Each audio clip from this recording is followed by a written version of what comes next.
Love doesn't end with shouting, it ends with certainty. I noticed it first in the way he folded his gym clothes. Carefully, precisely. Every Tuesday and Thursday evening, he'd place his shorts and a clean shirt on the bathroom counter before dinner, smoothing out wrinkles that weren't there. The ritual had become part of our rhythm. Dinner at 6:30, dishes by 7:15, him leaving by 7:45. He'd kiss my forehead on the way out, keys already in his hand, and say the same thing every time. Clears my head, you know. And I'd nod, because I did know. Or I thought I did. The house would get quieter after the door closed. Not empty, just mine for a little while. I'd finish the dishes he'd started, wipe down counters he'd already cleaned, and settle into the couch with tea that would go cold before I remembered to drink it. The clock above the television always showed the wrong time. 10 minutes fast because he'd set it that way years ago, claiming it helped us leave on time. We were never late anyway, but I never changed it. Some habits become architecture. This isn't fiction. This is how love disappears. One small truth at a time. We'd been married 8 years when it started, though I wouldn't know that until later. 8 years is long enough to stop questioning routine, to trust the sound of someone's footsteps, to know how they breathe when they sleep. We had the kind of marriage people called solid, though I never understood what that meant until I felt ours beginning to crack. We weren't the couple who fought at dinner parties or forgot anniversaries. We remembered. We were careful with each other, the way you're careful with something you're afraid to break. Our mornings followed a pattern worn smooth by repetition. Coffee at 6:15, he took his black, I took mine with too much cream. The sound of the shower running while I packed his lunch. Turkey sandwich, apple sliced into quarters. The same granola bar he'd been eating since college. He said he liked consistency. I thought it was sweet. By 7:30, we'd both be out the door, him to the engineering firm downtown, me to the library where I'd worked for 6 years. We'd text around noon. Nothing important, just checking in. How's your day? Good, yours? Same.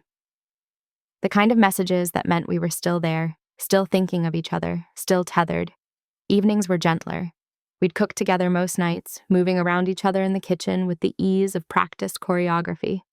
He'd chop vegetables while I stirred pasta, and we'd talk about nothing urgent.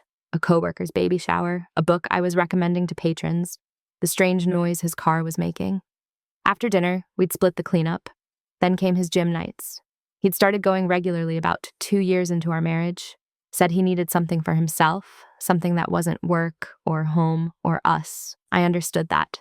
Everyone needs a space that's just theirs.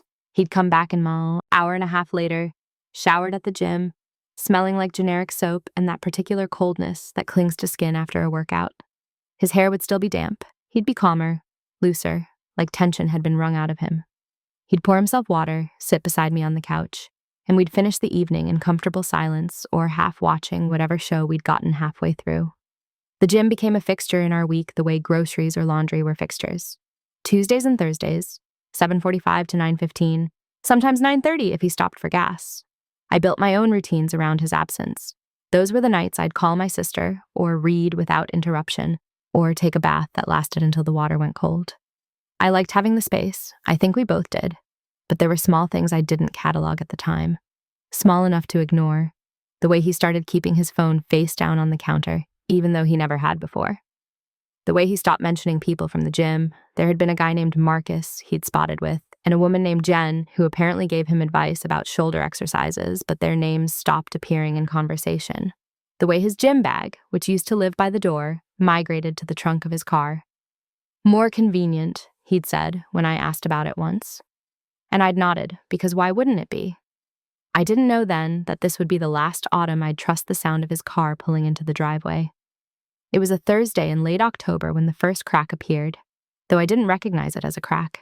I thought it was just an inconvenience. Our credit card statement came in the mail, paper, because we'd never switched to online billing for the joint account. One of those small domestic details you never think to update. I was sorting through mail at the kitchen table after work, separating bills from advertisements, when I noticed the gym charge. Or rather, I noticed its absence.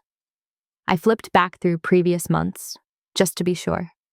The charge was always there, $89 on the 15th of each month, regular as rent. But October's statement didn't have it. My first thought was that they'd changed billing cycles, or that the charge would appear next month. I set the statement aside and started dinner. He came home at 6:20, same as always, kissed my cheek, asked about my day, washed his hands at the sink while I told him about a patron who'd fallen asleep at one of the computer terminals and had to be gently woken. He laughed. His real laugh, the one that crinkled the corners of his eyes. We made chicken stir-fry. We ate at the table, not in front of the TV because we'd promised ourselves we'd do that at least twice a week. He cleared the plates. I wiped down the table. At 7:30, he went upstairs to change, and I looked at the credit card statement again. This time I went further back. September, $89. August, $89. July, $89. Every month for the past 2 years. Then October, nothing. Maybe he'd changed payment methods. Maybe he'd switched to his personal card, though we'd always kept the gym on the joint account because it was a household expense. Maybe. He came back downstairs in his gym clothes, the same black shorts and gray t-shirt he always wore. Phone already in his pocket, keys in hand. "Hey," I said, keeping my voice light. "Quick question. Did you change how you're paying for the gym? I noticed it wasn't on this month's statement." He paused. Just for a second, just long enough for the air between us to change temperature. Then he smiled. "Oh yeah, they had some promotion, paid for 6 months up front and got a discount. I used my card. Should have mentioned it." "That's great," I said. And I meant it. Or I wanted to mean it. He kissed my forehead. "Clears my head, you know." The door closed behind him at 7:43. I stood in the kitchen, listening to his car start, listening to it pull away. The house settled into its usual evening emptiness. The refrigerator hummed. The clock ticked. Somewhere upstairs, the bathroom faucet dripped the way it had been dripping for weeks. I picked up my phone, opened the browser, typed in the name of his gym. Their website loaded. Clean, modern, full of stock photos of people who looked too happy to be exercising. I scrolled until I found the membership section. Pricing, options. There it was. The 6-month prepay option he'd mentioned. 20% off. It made sense. But something in my chest had tightened anyway. I put the phone down, made tea, sat on the couch, picked up my book and read the same page 3 times without absorbing a single word. He came home at 9:20, hair damp, skin cold. He smelled like soap and something else, something I couldn't place. Not perfume, not sweat, just different. "Good workout?" I asked. "Yeah," he said, "really good." We watched half an episode of a show neither of us cared about. We went to bed. He fell asleep within minutes, the way he always did. I lay awake, listening to him breathe, wondering why my hands felt cold. The next day I told myself I was being paranoid. Marriage requires trust. Trust requires not interrogating every small inconsistency. He'd explained the billing. It made sense. I was projecting, inventing problems where none existed. But I couldn't stop thinking about the way he'd paused before answering. That single beat of silence. By Tuesday, I'd convinced myself it was nothing. We had our normal evening, dinner, dishes. He changed into his gym clothes, kissed my forehead. "Clears my head, you know?" After he left, I opened my laptop, pulled up our joint credit card account. The online version I'd never bothered with before. Logged in, went to the statement section. October, no gym charge. September, $89 to Peak Performance Fitness. August, $89 to Peak Performance Fitness. I kept scrolling. July, June, May, April, March, February, January. Then I stopped. December of the previous year, $89 to Peak Performance Fitness. November, $89 to Peak Performance Fitness. October, $89 to Peak Performance Fitness. September, no charge. I went back further. August, July, June, no charge, no charge, no charge. The membership had lapsed before, in late summer, over a year ago. Then it had resumed in October. My hands were shaking. I opened a new tab, typed in the gym's phone number from their website, stared at it. I closed the laptop. That night, I started noticing other things. The way his gym bag sat in the trunk of his car, even though I never saw him put fresh clothes in it. The way he came home showered, always showered, but his towel at home stayed dry on Tuesdays and Thursdays. The way his phone started going straight to voicemail during gym hours. "Bad reception in there," he said once, though it had never been a problem before. I started cataloging without meaning to. Small observations that accumulated like dust. He'd started using a new cologne, just occasionally. Just enough that I'd notice and think, That's nice, without questioning when he'd bought it. Our grocery bill had gone up slightly, but I couldn't figure out why. The same meals, the same staples. He'd started doing laundry himself on Thursdays, throwing in a load before I woke up on Friday mornings. Just trying to help out more, he'd said. I'd thanked him. The toothbrush in his gym bag, I'd found it once, months ago, when I'd grabbed the bag from his car to bring it inside during a rainstorm. Electric, expensive. They had a sale, he'd explained. Figured I'd keep one at the gym. But we had the same toothbrush at home. Why buy an identical one? These were not answers. They were questions disguised as answers. By the second week of November, I couldn't sleep through the nights anymore. I'd lie awake after he'd drifted off, listening to the house settle, trying to remember when things had started feeling wrong. Was it October, when I'd noticed the billing? Or earlier, last spring, when he'd started keeping his phone locked with a passcode he'd never had before? Security, he'd said. You hear about all these data breaches. And I'd nodded, because who could argue with being careful? I thought about asking him directly, just confronting him. Where are you really going on Tuesday and Thursday nights? But I couldn't. Because if I was wrong, if I was inventing betrayal out of paranoia and insecurity, I'd never be able to take it back. Suspicion, once spoken, becomes permanent. So instead, I did something I'd never done before. One Thursday evening, I told him I wasn't feeling well. Headache. I was going to skip my sister's call and go to bed early. He was sympathetic, gentle, brought me water, kissed my forehead. Rest. I'll be quiet when I get back. Clears your head, you know, I said, echoing him. He smiled. Exactly. I listened to him leave, listened to his car pull away. Then I got dressed, got in my car, drove to Peak Performance Fitness. The parking lot was well lit, full of cars. I parked where I could see the entrance. I didn't know what I was looking for. Confirmation, maybe, or permission to stop looking. I sat there for an hour and 20 minutes. Watched people come and go, young couples, older men, women in expensive workout gear. None of them were my husband. I drove home before he did. Got back into bed. Pretended to be asleep when he came in at 9:30, hair damp, skin cold. I called the gym the next morning from my office at the library, used my lunch break. My voice sounded steadier than I felt. Hi, I'm calling to check on my husband's membership status. Just want to make sure we're all set for billing. Sure, happy to help. What's the name? I gave it. I heard typing, a pause, more typing. I'm showing that membership was canceled in September of last year. No current account. September, 13 months ago. Are you sure? My voice cracked. I studied it. Could you check again? More typing. Yes, ma'am. Canceled September 19th of last year. No reactivation on file. Thank you, I whispered. I sat in my office for 20 minutes before I could move. That weekend, we went to the farmer's market like we did most Saturdays. We bought apples and fresh bread. We held hands. We smiled at the vendors. We looked like what we'd always been, a couple who fit together. But I kept thinking about 13 months, 52 Tuesdays, 52 Thursdays, 104 nights of clears my head, you know? 104 lies, each one delivered with a kiss. That night, I made dinner like always. We ate, we talked about nothing, and when he started to change into his gym clothes, I finally spoke. Don't. He turned. What? Don't change. I need to talk to you. He must have heard something in my voice because he sat back down at the kitchen table, slowly, the way you'd move around something breakable.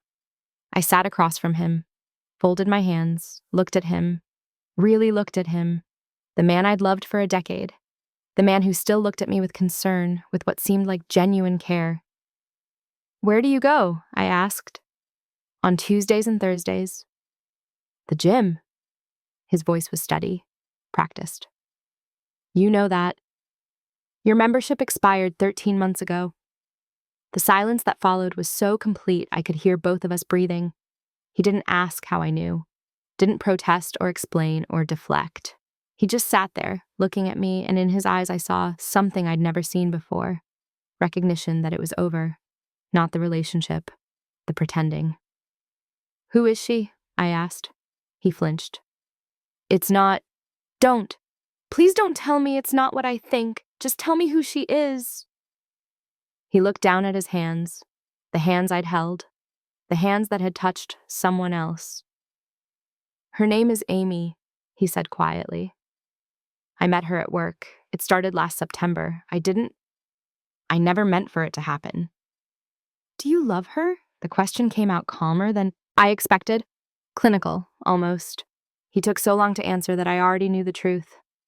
"I don't know," he said finally. "I love you. I do, but," he said nothing. "Where do you go?" I asked again. "When you say you're at the gym." "Her apartment? It's 15 minutes from here. Sometimes we just talk, sometimes we—" He stopped, started again. "I told myself it didn't count if we didn't call it what it was. If I still came home to you, if I still loved me?" The word felt sharp leaving my mouth. "Yes." I stood up, not dramatically, just stood, walked to the sink, turned on the water, turned it off, turned around. "I folded your gym clothes for 13 months, I said. I asked about your workouts. I told you I was proud of you for taking care of yourself, and you kissed my forehead every single time and said it cleared your head." "I'm sorry." His voice broke on the second word. "Did it?" I asked. "Clear your head?"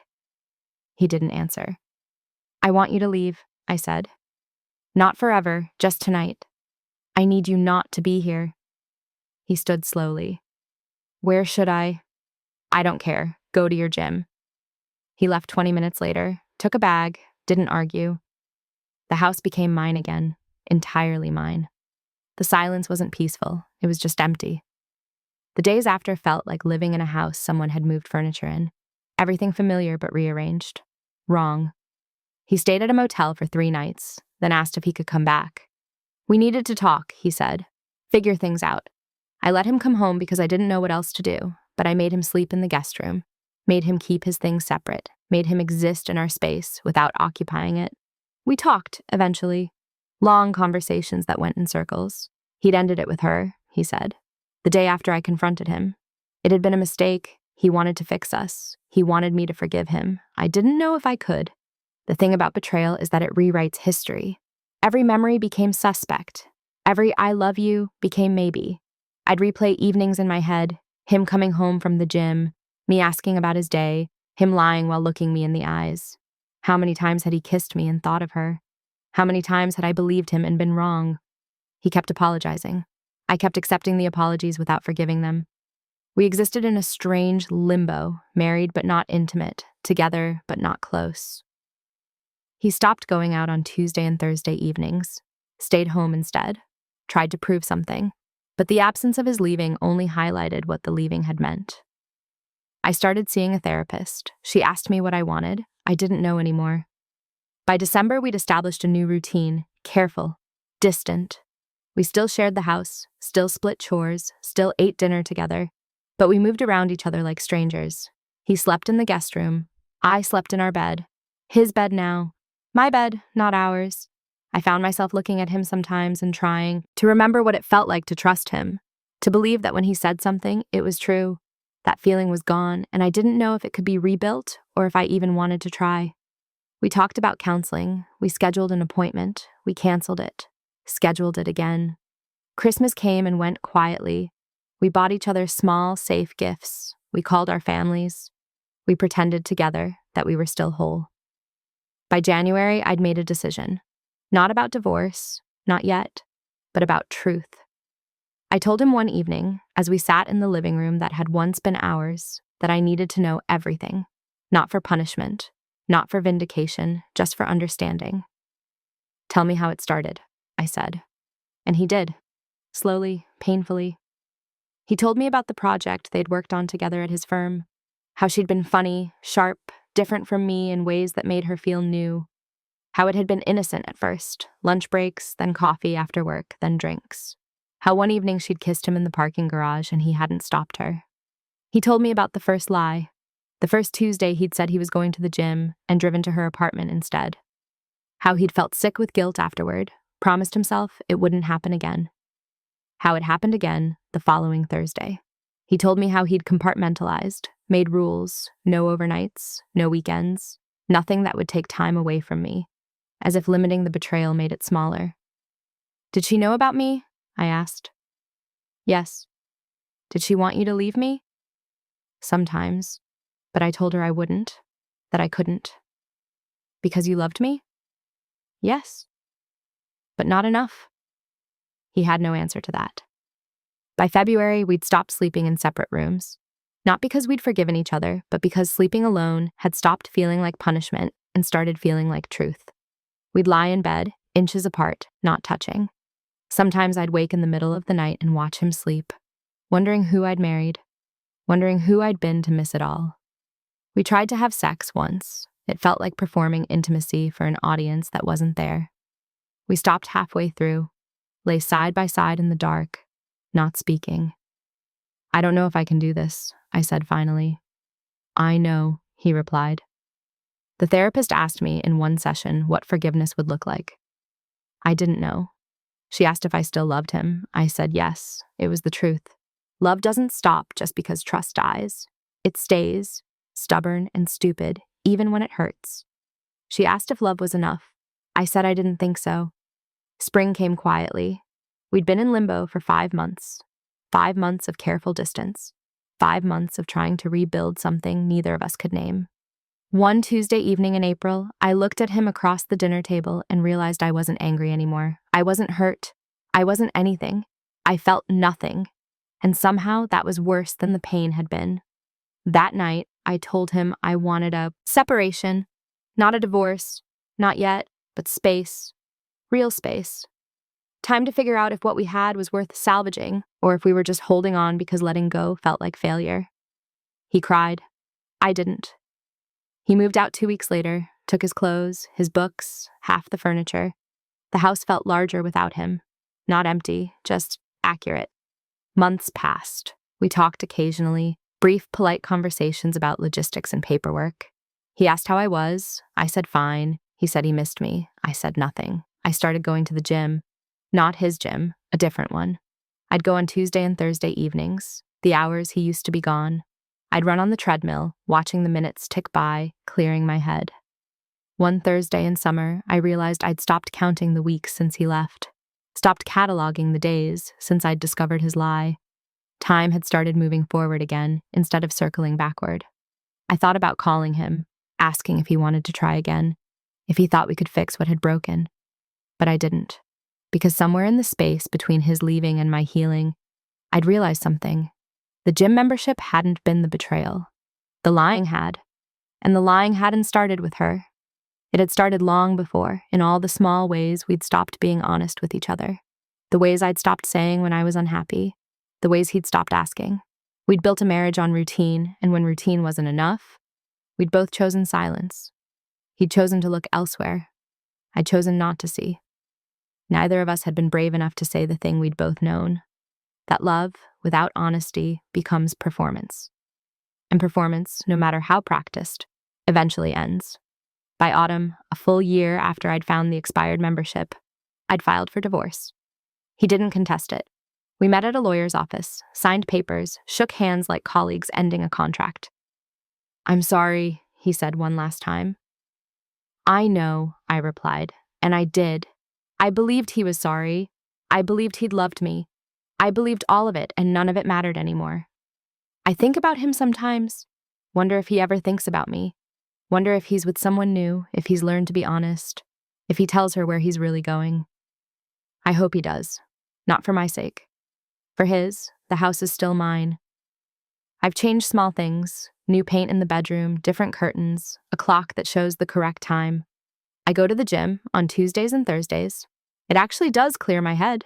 I've learned that trust, once broken, doesn't heal.